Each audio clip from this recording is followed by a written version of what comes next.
महर के मां शारदा देवी मंदिर में नवरात्र की तैयारियां शुरू, इस बार नहीं मिलेगी वीआईपी दर्शन की सुविधा।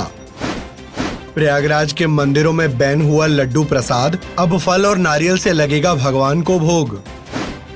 रामलला के दर्शन करने पहुंचे सुनील गावस्कर, राम मंदिर को बताया हिंदुओं की आस्था का बड़ा केंद्र। महादेव की भक्ति में लीन दिखे पंडित धीरेन्द्र कृष्ण शास्त्री, पूरे विधि विधान से किया बाबा विश्वनाथ का पूजन। जल्द ही नवरात्रि का त्योहार शुरू होने वाला है और इसी के चलते महर के मां शारदा देवी मंदिर में भी तैयारियां शुरू कर दी गई हैं। इस बार माता के दर्शन के लिए वीआईपी सुविधा नहीं मिलेगी। प्रशासन ने इस पर पूरी तरह से प्रतिबंध लगा दिया है। सुरक्षा व्यवस्था और नवरात्रि के दौरान भीड़ प्रबंधन को लेकर जिला प्रशासन और मंदिर समिति की बैठक हुई, जिसमें साफ सफाई, बिजली व्यवस्था और सुरक्षा से जुड़े जरूरी निर्देश जारी किए गए। इसके साथ ही 3 अक्टूबर से 12 अक्टूबर तक पूरे क्षेत्र में मांसाहार की खरीद बिक्री पर रोक लगा दी गई है। आदेश का उल्लंघन करने पर कड़ी कार्रवाई की जाएगी।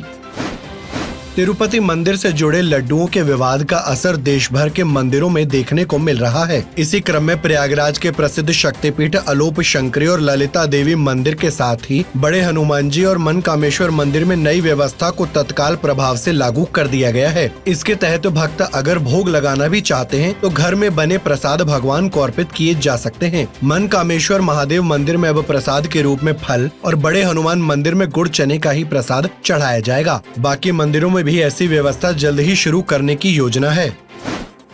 भारतीय क्रिकेट टीम के पूर्व कप्तान सुनील गावस्कर ने अयोध्या के राम मंदिर में दर्शन पूजन कर इसे हिंदुओं की आस्था का बड़ा केंद्र बताया है। उन्होंने कहा कि वर्षों की प्रतीक्षा के बाद राम जन्मभूमि पर निर्मित राम मंदिर भारतीय स्थापत्य कला का अद्भुत उदाहरण है। इसकी भव्यता और दिव्यता का चाहे कितना भी बखान किया जाए कम ही होगा। 26 सितंबर को सुनील गावस्कर अयोध्या राम मंदिर पहुँचे थे और रामलला से पहले उन्होंने हनुमानगढ़ी में हाजिरी लगाई थी। बाद में उन्होंने श्री राम जन्मभूमि तीर्थ क्षेत्र ट्रस्ट के महासचिव से भी मुलाकात की।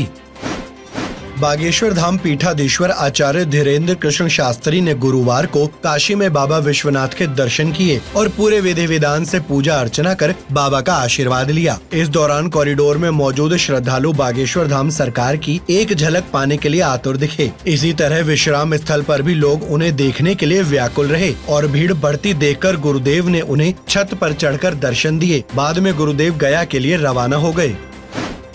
प्रयागराज महाकुंभ 2025 को लेकर तैयारियां जोरों पर हैं। एक तरफ प्रदेश के मुख्यमंत्री योगी आदित्यनाथ महाकुंभ की सुविधाओं पर नजर बनाए हुए हैं, वहीं मेला प्राधिकरण की तैयारियां भी जमीनी स्तर पर देखने को मिली। प्राधिकरण का दावा है कि महाकुंभ 2025 में आने वाले श्रद्धालुओं की सुख सुविधा का पूरा ख्याल रखा जाएगा। इसी के साथ बीच गंगा पर स्टील का अस्थायी 4 लेन ब्रिज बनाने का भी ऐलान किया गया है। इस ब्रिज से लखनऊ, अयोध्या, सुल्तानपुर, अम्बेडकर नगर समेत अवध क्षेत्र के दूसरे जनपदों से संगम आने वाले श्रद्धालुओं को आसानी होगी।